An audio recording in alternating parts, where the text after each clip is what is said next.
And now on to page 2 of the purchase contract, where we get into the deposits and closing. So in section 3, the deposit shall be delivered in trust. Normally that would go to the seller's real estate brokerage, and unless it's delivered with the offer, you would need to specify when it's going to be delivered to the brokerage. And 3.2, the expectation is the deposit will arrive no later than the 3rd business day. Under 3.3, if there's any other additional deposits, they're delivered as follows. It's usually upon removal of all conditions.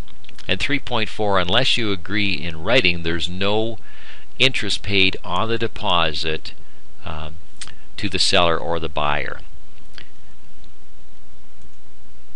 In 3.5, the deposits that were held in trust for both the seller and the buyer will be used for commissions and paid out of the trust of the brokerage, or it's refunded if the buyer's offer is not accepted, or it's refunded if a condition is not satisfied, or if the seller fails to perform in the contract.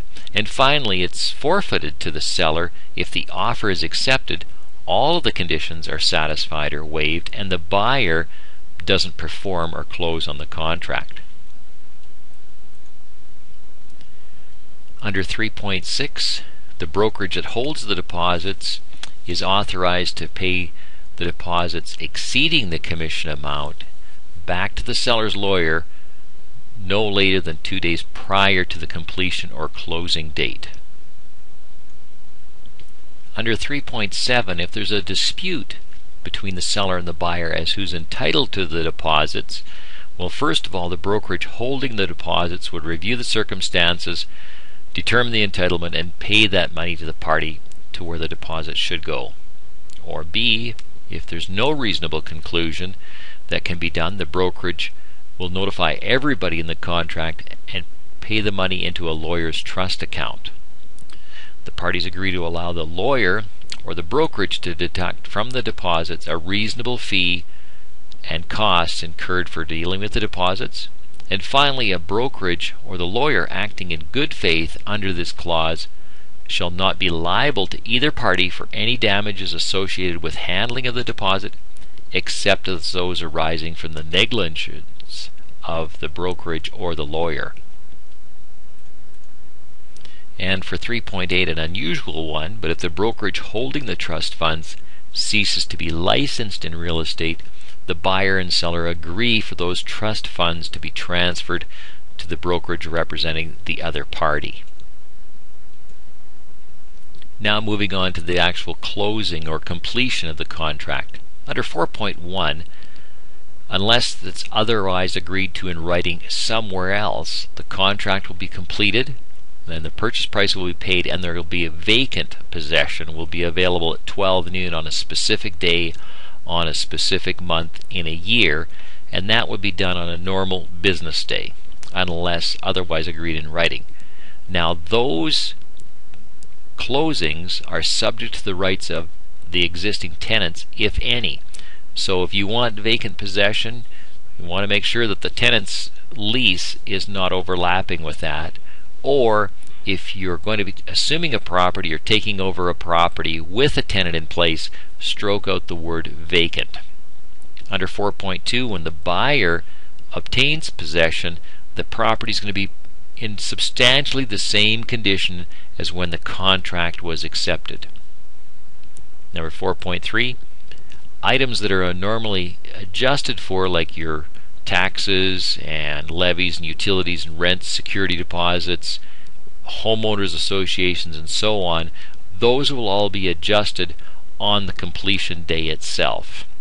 So your exact amount that you quote may pay for the property may be above or less than the purchase price, depending on taxes that have been paid and other formalities in there.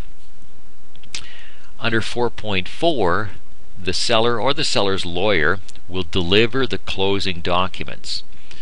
Those include a real property report that we'll get into in 4.11, and that the buyer's lawyer, upon reasonable conditions that are consistent with this contract.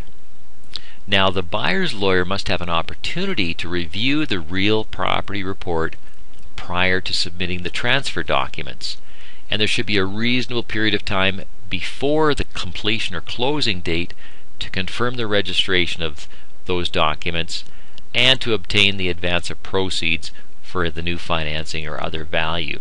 So we find that critical to have the real property report to the buyer's lawyer. Usually we try to get it there 10 days before closing, if not sooner. Now 4.5 may come into play if the seller doesn't have all the closing documents ready to go. And there's a couple of ways to handle this. It may be delayed as far as the closing date, and the payment of the purchase price and the late interest would be postponed. However, the buyer may decide that they're ready, willing, and able to close and take possession of the property.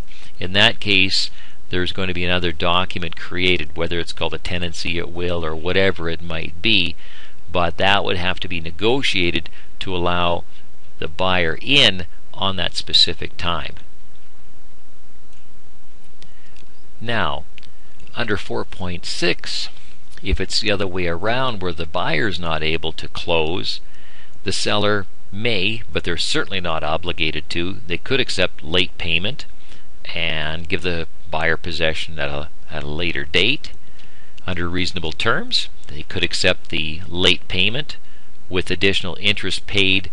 In this case, it's showing at the prime lending rate of the province of Alberta Treasury branches plus 3%, and that's calculated daily and including but not excluding the day the seller is to be paid in full. Now, those terms can vary dramatically. We've seen interest rates of 6 and 9% above the Treasury branches. So that is something that would have to be negotiated. Then under 4.7, the seller's lawyer may use the purchase price to pay out all of these mortgages that are underlying, registrations, any other financial obligations that the seller is obliged to pay or discharge. Then within a reasonable period of time after the completion date, the seller's lawyer will provide the buyer's lawyer with all of the evidence that everything has been paid, including a certified copy of the title, which you will get. If they're in agreement, there's a circle there for your initials.